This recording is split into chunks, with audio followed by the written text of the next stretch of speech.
inviting me.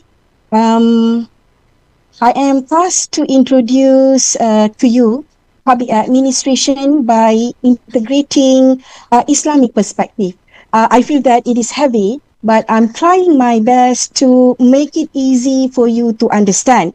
Yeah, what is public administration, and also how do we integrate Islamic values into it so that we can have a holistic understanding.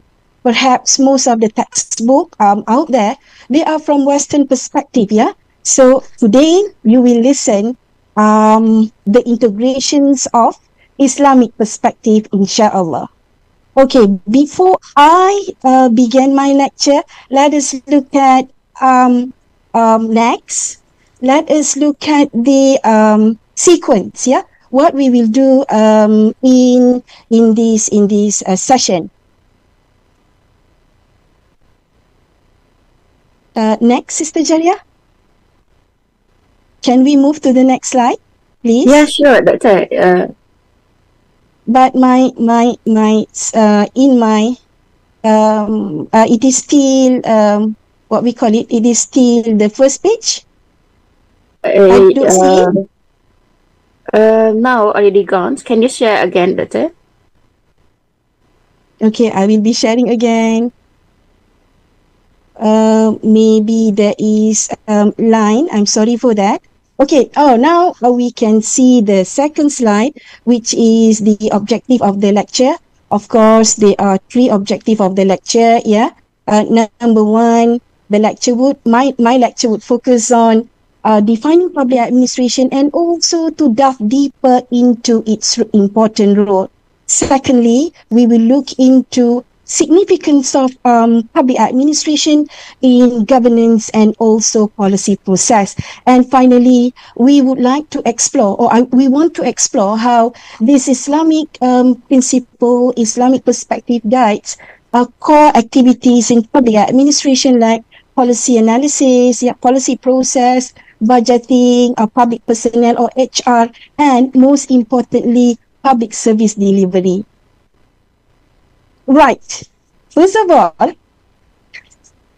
everyone, I want you to imagine. Let us look at the picture. Yeah, imagine you have a big city, lots of people, and then of course, when there is a lots of people, there is a lots of need. Yeah, public administration is actually about in this city making sure everything runs smoothly. Right. For example, the roads are fixed, clean water, schools are open, and people are safe. Life is good actually. That is indicates a behind of work, behind the scene work of the government. Without government or public administration, it is impossible, to have something that you can you see in the image now, right? Think of it, of course, public administration is just like managing a giant company, a big company, but instead of profit, my dear brother and sister, we are focusing on, government is focusing on delivering public goods, yeah? If public administration is about making profit, then it is not at all public administration. Public administration must be, make sure that people are safe and also upholding people's interests. Right. That is my second image. Now, let us look at the second image. Yeah. I hope this image makes you, give you, able to inspire your imagination. I want you to imagine that this is a large household filled with many people, each with their own needs. Look at the people here, each with their own needs and desire. Right. Of course, if in order to maintain harmony, in order to ensure that everyone, every well-being of the people are okay, is in order, wise manager is needed. Wise and just manager is needed. Yeah, this manager would oversee household resources, do or make important decision, as well as resolving dispute. Okay, imagine it is without this manager, without public administration, is it possible? we would run into, or we will be facing into, a chaotic situation. Yeah, a chaotic situation, even in a war-torn country where everything is not in order, in a terrible state. Public administration must be able to function, even though it is at minimum level. Teacher must go to school, must teach, yeah. Hospital must be open, yeah. Police must do their duty, yeah. That cannot be stopped. Okay, let us reflect to public administration definition once again, yeah. So public administration, just like managing household just now, and also the city, it is a sign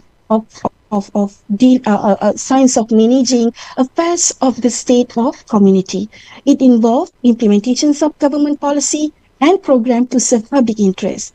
However, when we talk about implementations of public policy, it also involves identifying problems, yeah, emerging problems in the society. What is it that the problems that government needs to address? And then it goes to the policy formulation. What is the best solution for this problem? And then we go to policy making. Well, that one is in the legislature, yeah, in the parliament. Then after this policy has been gazetted, has been endorsed, well, it goes back to public administration to be implemented. What is it? What does it mean to be implemented? My dear brother and sister, it means that um, the achievement of the goal. Each policy has its own goal, it has its own objective. So during the implementation, we must be able to see the attainment of this objective and goal. And after that, public policy must be evaluated. Yeah.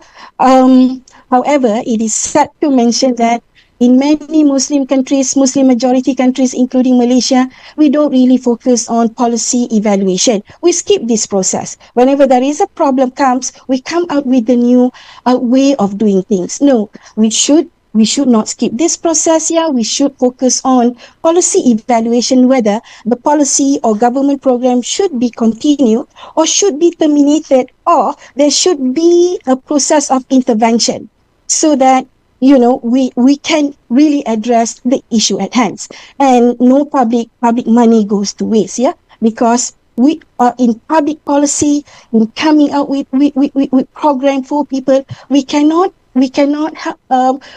really make mistake. Yeah, we can't afford to make mistake. Okay, that is on public administrations, right? And then why public administration is important, right? Public administration is important. Okay, of course, for efficiency and effectiveness. Remember, with the image that I shared just now, yeah, good public administration ensure government service delivery are efficient and effective. It reach people. That is the most important. And then it also about accountability and transparency. Government should be transparent. This is the word that differentiate, yeah, the concept that differentiate public administration and also private, right? If public administration does not hold accountability and transparency, there is no differences between public administration and private administration. Yeah, government, public administration at all time must uphold accountability and transparency. And also for social equity. What is social equity? Very important in the society, because government or public administration should try to create policy and program that promotes fairness and equity. Okay, perhaps I assume that you would like to ask me, well, what is the difference between regime and public administration? My dear brother and sister, regime comes and go, yeah, while public administration stay. Police, and then the school, and then public healthcare system, yeah, they are there, continue to function regardless of who governs.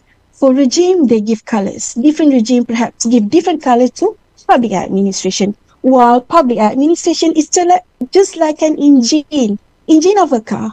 If the car doesn't, engine is broken, can the car move or drive the country towards excellence or towards achieving its goal? No, it is impossible. This is this is what public administration really is, and why it is so important. Right.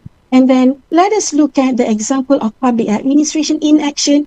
I also want you to think, yeah, while I share this with you, in your country, perhaps in your surrounding, what is the example that you can relate with public administration in action?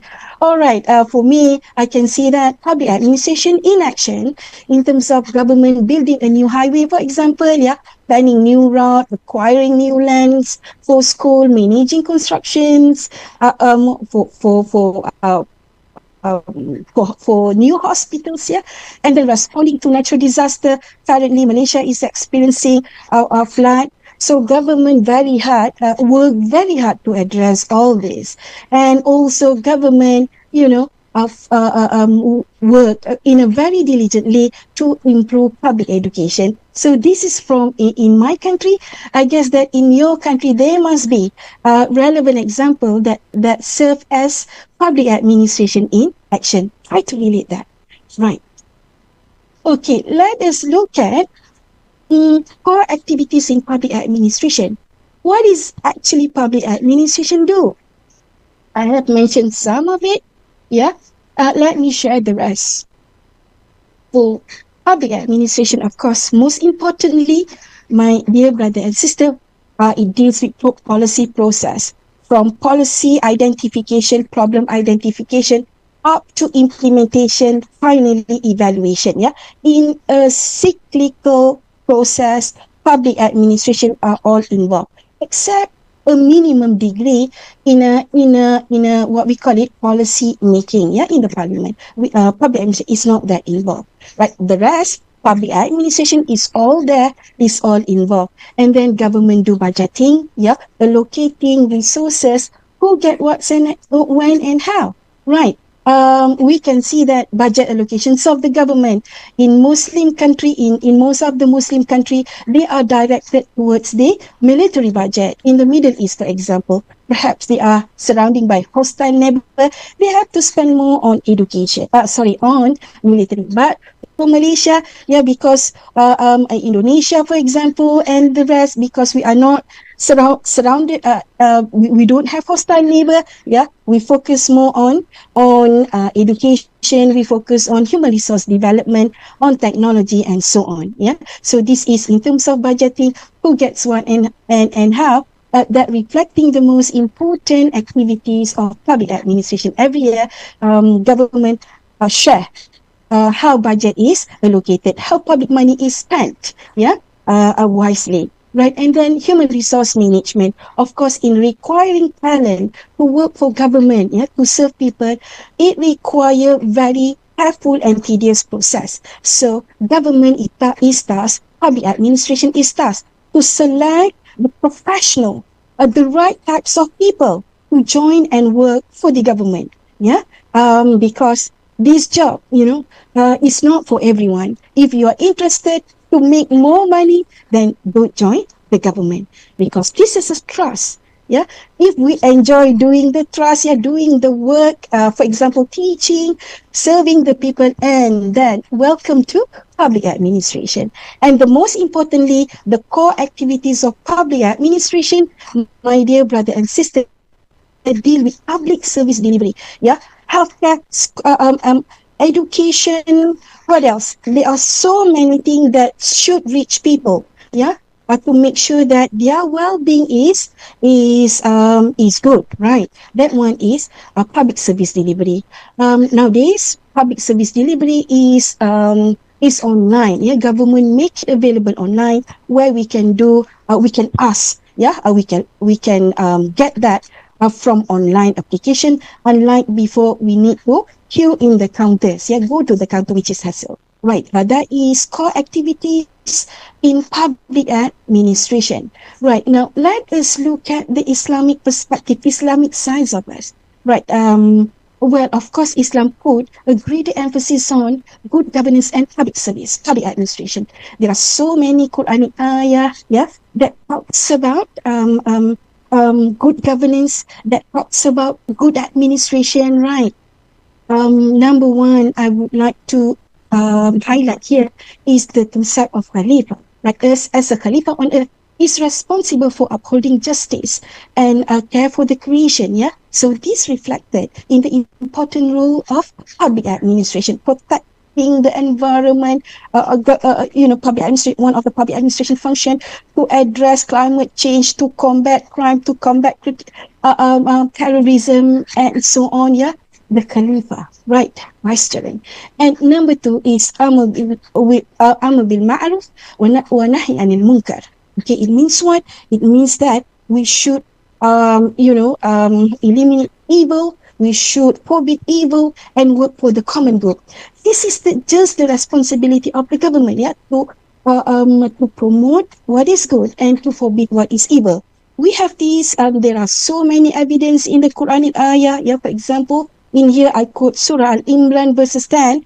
The verse emphasizes on the collective duty of the Muslim, yeah, to promote righteousness and also to forbid wrongdoing. And we can also look at the hadith of the Prophet, peace be upon him, that whoever among you see evil, let him change it with his hand. Yeah. If he cannot, then with his tongue. And if he cannot, with his heart. That is the weakest iman. But this is also one of the functions of the government to eliminate evil or to forbid evil. And then we also have the concept of shura, yeah, which need to be embedded in the public administration, that decision making should involve mutual consultation. More often than not, government, they practice this, making important decision in secrecy, yeah. But it doesn't work actually for public administration. People must be consulted, the expert must be consulted, yeah, so that the stakeholder must be consulted, so that a government can come out with comprehensive way, with the right way how to address certain issue.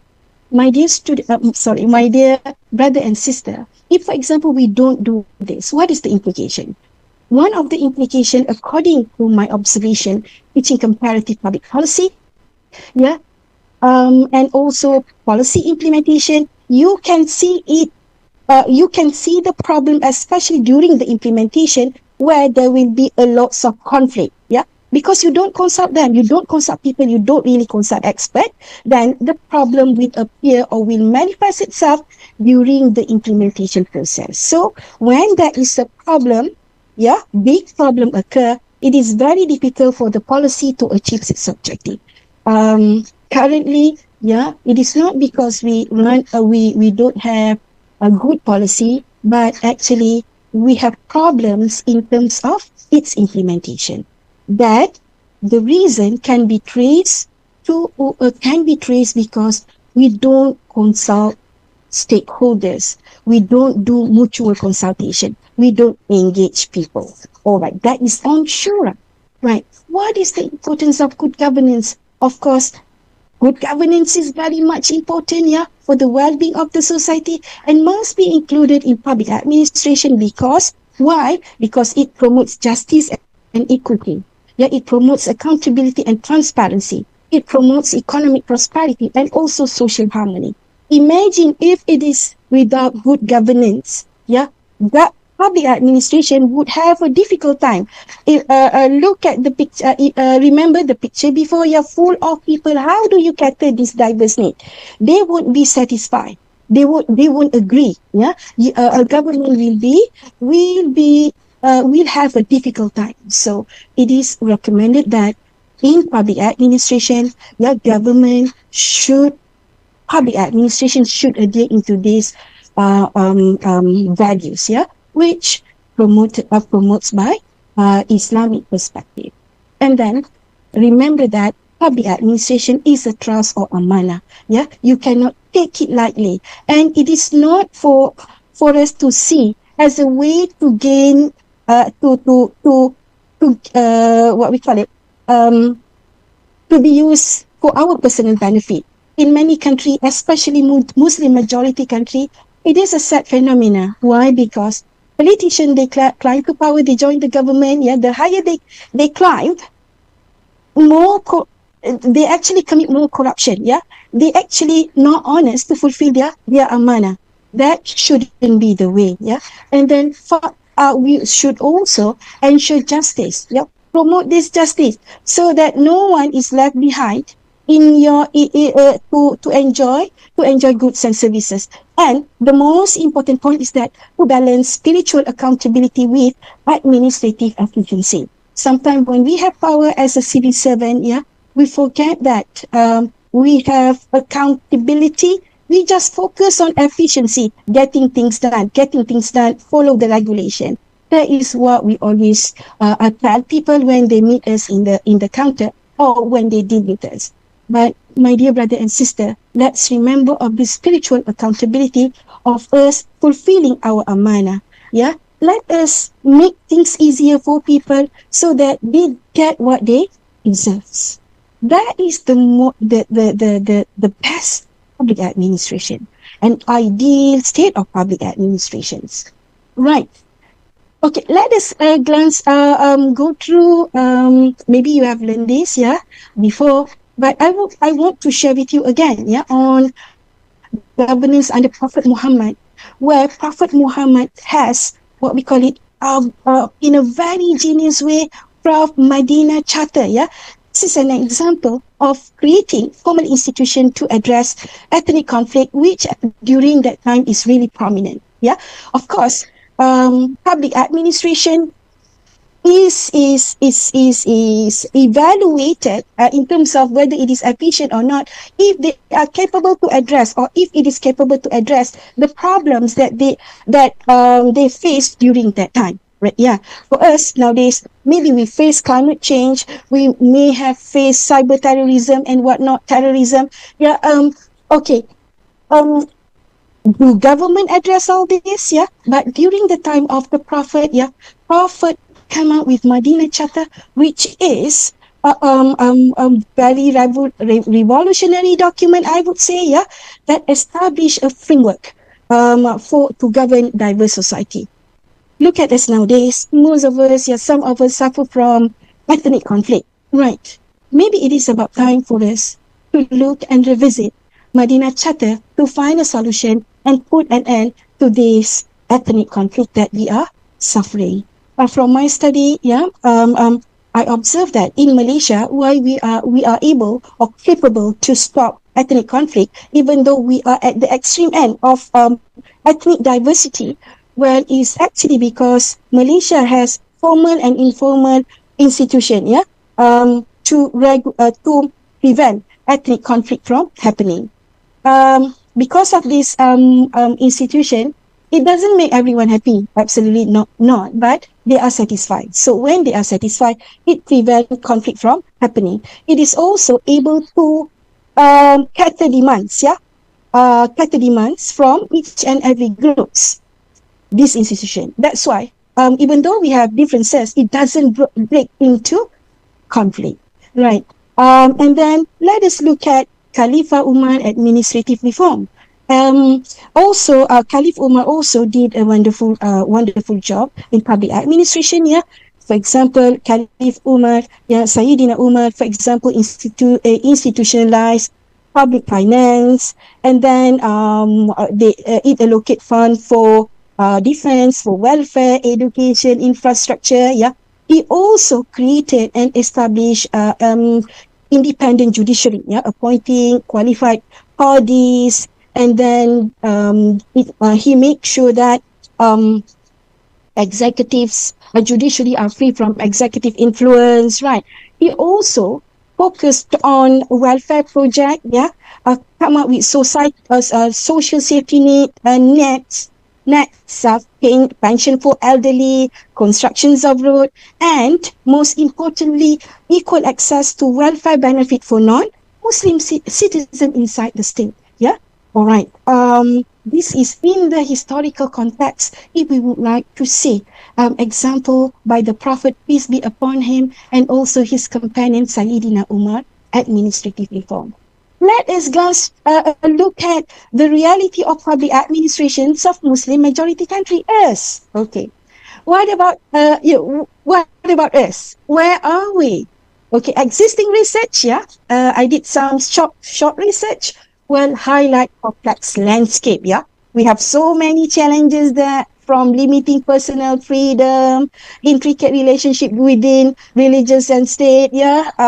Right. That leads to corruption, unprofessional, rigid bureaucracy, and very political structure that hamper good public administration. However, there are three most common problems that we normally suffer, including Malaysia. Right. Number one is corruption and inequalities in the society. Remember that I stressed the good public administration should be able to cater all.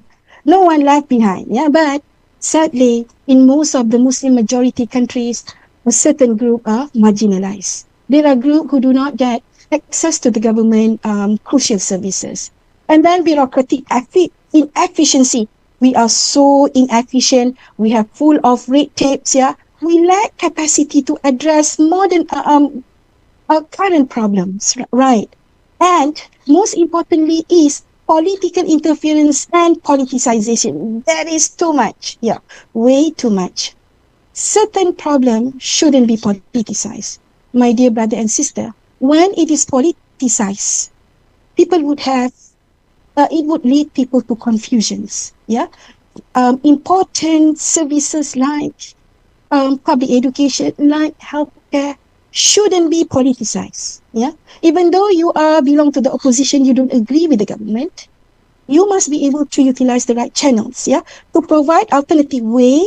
Yeah, right. What is the best way to solve this issue so that we can improve government decision making? Not that because you hate policy, you oppose for the sake of being opposition. That is not good. That is not Muslim attitudes. Yeah, right. And finally, we have problem in terms of balancing tradition with modernity. We are kind of traps. Yeah, we are in a paradox. Yeah, trapped in this. Okay. For example, how do we integrate Islamic principle to modern governance? Yeah, most of us feel we don't have confidence with our own religion, with our own principle. We rather look at the West or other practice, which we feel is better, right? And then also on that public administration is not sensitive. Yeah, we tend to impose solution, what we call it, a standardized way to solve solutions. Yeah, we do not know how to make it, how to be sensitive to cultural differences and religious belief, right? To practice toleration, right? Especially if our country is multiracial. And then we don't really promote gender equity in public administration, yeah? Maybe because we are still hindered with traditional gender role and stereotypes, yeah? Many of the gender roles is defined by culture, actually, not defined by religion. Religion, a Muslim tradition put women's position in a really high position, yeah? But sadly, in most of the Muslim majority country, we make women as inferior. We put them in inferior positions, right? And then, okay, that is on reality. It is a sad reality, right? What about opportunity for improvement? Of course, there are many opportunities for improvement, my dear brother and sister. Okay, number one, we should adapting Islamic governments for modern needs. Yeah. Okay. Right. How do we do that? How do we do this? We can strengthen the institution. Let's strengthen the institution. Independence of judiciary. We go for civil service reform. Yeah. Malaysia is currently undergoing this one. Our civil service reform. We reform so many things, including our civil service reform. Yeah, grade and so on. And then we also need to do to strengthen our anti-corruption measure that is on strengthening the institution. And we also should leverage on technology. Okay, please, if possible, yeah, government should allocate on this for public administration, creating effective e-government, right? Utilizing technology, improving service delivery, yeah, no longer that people needs to queue. They can now they can now just do it online without the restrictions of location and also time, right? And in terms of feedback, government can obtain their feedback through social media channels, right? What else? There are so many ways that government can now engage with people, listen to their voice through leveraging the technology and capacity building. For capacity building, of course, very very important. Why I say it is important? Um, of course, we should strengthen our human resource development and also imbue into it training. Yeah, that in line with Islamic values, especially on promoting leadership. Leaders, we should be able to provide trainings, yeah, to groom our our what we call it human resource to become ethical leaders that can lead public administration and understand how to integrate, how to imbue Islamic values. Right. My dear students, when we talk about reform and improvement, actually, public administration reform and improvement follow paradigm, yes, certain paradigm, from traditional paradigm to new public management paradigm. Under a new public management paradigm, public administration should act like private sector. Yeah, this is once upon a time because they always achieve their objective. They are efficient. They make money. So during this time, government asked um, to follow private values, and then we have the new public service. After some time, yeah, following private value, government realized that, hey, we have different client. Our client is the one that cannot pay. Yeah, our client are those who are suffering. Yeah, and also in terms of goal and objective, it cannot be measured. How do we measure? If we have achieved world class education, how do we do that? Yeah, um, yeah, maybe superficially, but not in a really deeper sense, right? And then, okay, and after that, yeah, currently, we go to the public service paradigm. Public service paradigm said that, okay, we need to include people. People need to, government need to consult people, listen to their voice. We should focus on representation and so much, yeah, to address the weaknesses of the new public management. And currently, my dear brother and sister, we are at digital governance reform. Yeah, digital government, blockchain technology, yeah, apps and digital platform that government use. Yeah, Malaysia are good at this. UAE also good at this. Yeah, perhaps other country can follow some of the good example set by this country in terms of reforming, promoting digital governance, so that you can make public administration effective and efficient in your countries. Okay, that one is improvement paradigm of public administration. Right. I would like to share with you a scenario, yeah, a challenge in public service delivery, a scenario. Okay, let us look at this scenario. Come on. Right. A government agency, let me read for you. A government agency responsible for providing essential services to rural community faces significant challenges in delivering these services effectively. Factors such as geographical remoteness, inadequate infrastructure, limited resources hinder the government agency, yeah, to meet the community needs. Okay, I want you to share, my dear brother and sister, innovative solution to overcome these challenges that integrate Islamic principle and value. Write your answer in the chat box. Yeah, I do not want long one. No, it is just a short one. How do you do that? Yeah, how do you do that? Okay, right. Let us recap. Yeah, do some recap. We are. I am almost done with my lecture today. Very short lecture. Right. Of course, public administration is a vital branch of political science beside international relation, comparative politics, and also political philosophy, political ideas. Yeah.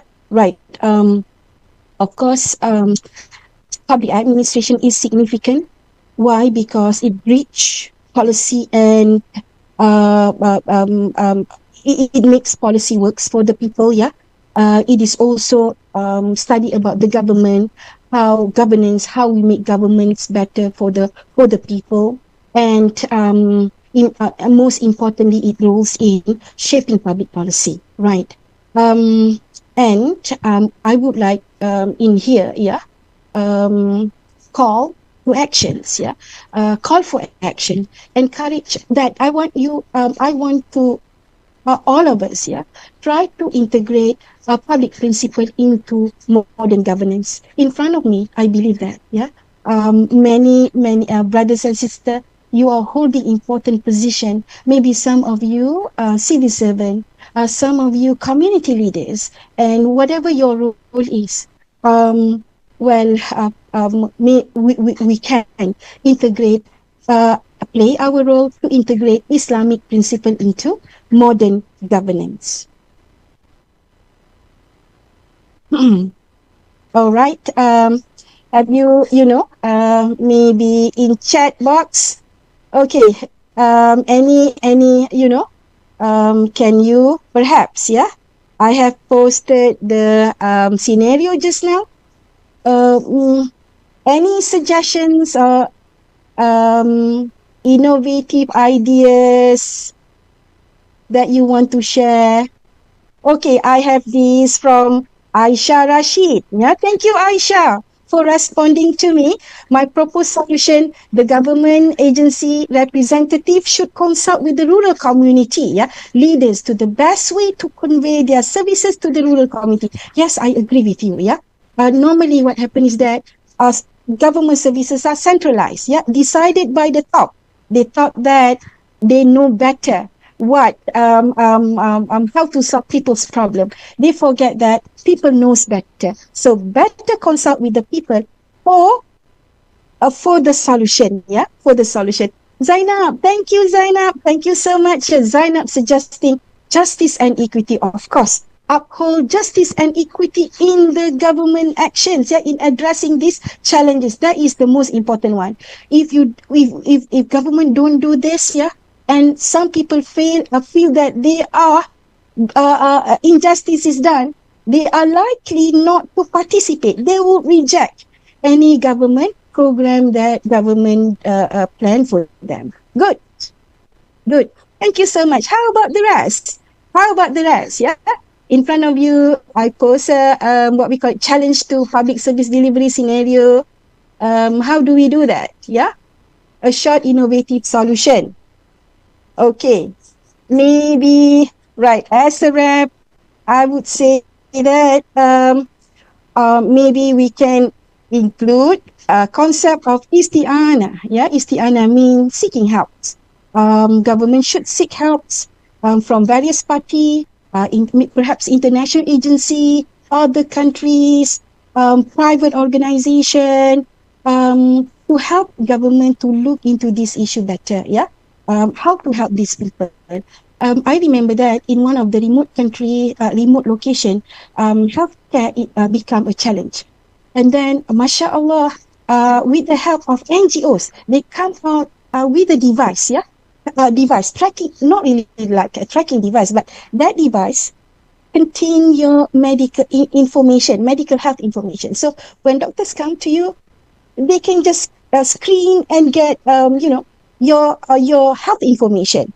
Very easy, just like a bangles. And then, yeah, that is what they do with the technology, with the help from the private sector. There are many other, simple innovation with the government fund, with the collaboration that transform the livelihood of the remote communities, and also addressing their problems. I remember that watching, documentaries in one of the documentaries where this community they have these electricity problems, and they come out with very good innovation to address that. Yeah, solar, but it is not a solar panel, but something which is much more advanced. Yeah, without that solar panels. All right. Maybe ihsan and also other justice, just like what Zainab shared just now. Yeah. Right. That is how we integrate, Islamic principle and values into, to address problems faced by the society through public administrations. Okay, any question you would like to ask? Any question you would like to ask? Okay, I have it here. Yeah.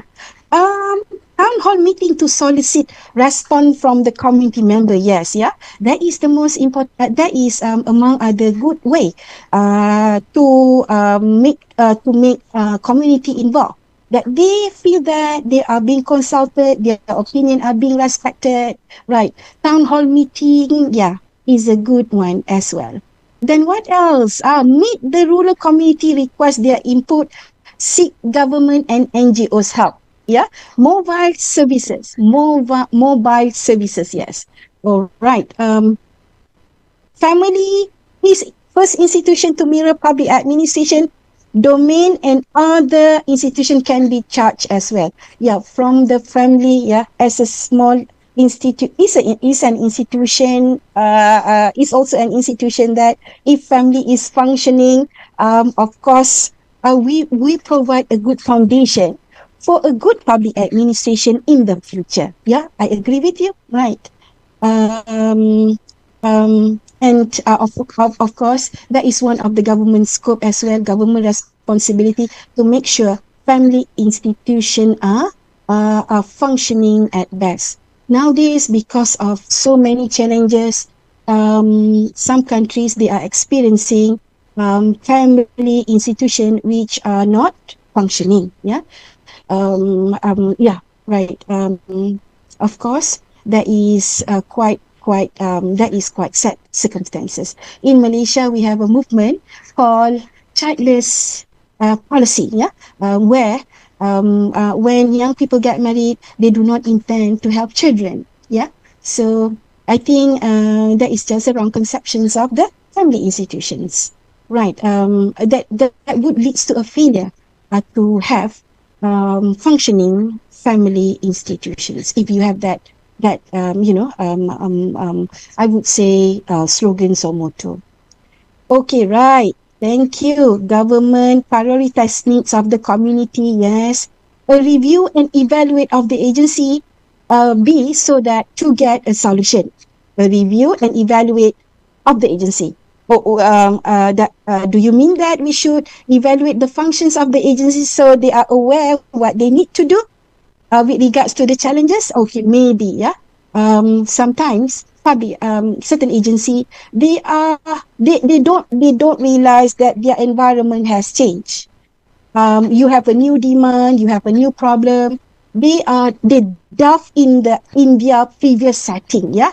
So of course, as public administration, you always need to rebrand. You always need to improve the way you play your role to the societies, right? Select representative from rural area to administration. Of course, we have this in Malaysia, yeah. Local government at local level, we have local government that always they always communicate with the representative of the community. It is just that sometimes there is a problem because of the political differences. Certain group that is not, under the same political party, they may be excluded from getting the services. We do not want that, regardless of your party, regardless of your color, race. Yeah, if you deserve to get government services, you should get that, right? That is equity and justice. Self-accountability and responsibility. And then we also have this one, Farida. Thank you, Farida. Thank you, Mutengu. Yeah, right. Ahmad Murad. In a corruption situation or environment where majority of the citizens see it normal, how could Islamic public administration principle works and integrated? Okay, very interesting question. Well, corruption. Okay. If the corruption level is low, yeah, or moderate, you can come out with the reform. It is easy to come out with the solution. However, when corruption reaches a level where it is endemic, what do I mean by endemic? Endemic means in your society or in your country, public administration and also the people could no longer differentiate between what is corrupt and uncorrupt practice. That is where you reach level of the endemic and systemic level corruption. Yeah. Okay. If you reach this level, it is very difficult to combat. Yeah. It is very difficult to address. Of course, I would say that what more to integrate Islamic principle and other values. My personal opinion would be, we in most of the Muslim country, if we want to have changes, it always comes from the top. You must have a leader that committed for this purpose, yeah, to combat corruption in our country, to make sure that it is clean, it does not become a disease, yeah. People and civil servants, they are no longer able to differentiate. No, yeah. That's why for me, if we talk about reforming, if reforming public administration in Muslim country, in Malaysia, yeah, we require the solution, I would say, lies in a leader, top leader, yeah, top leader that must be committed to this mission. Thank you, Ahmad Muhammad. Very interesting, yeah. Questions on corruptions. In many Muslim countries, yeah. Look at our rank. We are ranked at the bottom by Transparency International, yeah, on corruption level. We are ranked, most of us. Malaysia is moderately corrupt country. Other countries, they are at the bottom. What happened to us? Yeah. Quran and hadith of the Prophet, peace be upon him, clearly mentioned that corruption is haram, is evil and whatnot. But some of the country reach the level where corruption is endemic and institutionalized. Right. Thank you for this question, yeah? Right.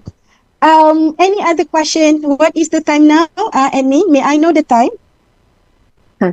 The time already. Oh, sorry. I don't receive any message from you. I am what we call it, really into sharing my knowledge with our audience today. Yeah. Okay. Lastly, I would say thank you so much. Yeah. I have some hope for you. Yeah. I hope that by now, all of you can spot bad governance. And also, let us reimagine our public administration based on Tawhidic, what we call it, Tawhidic values, and work for better ummah. With that, Assalamualaikum warahmatullahi wabarakatuh.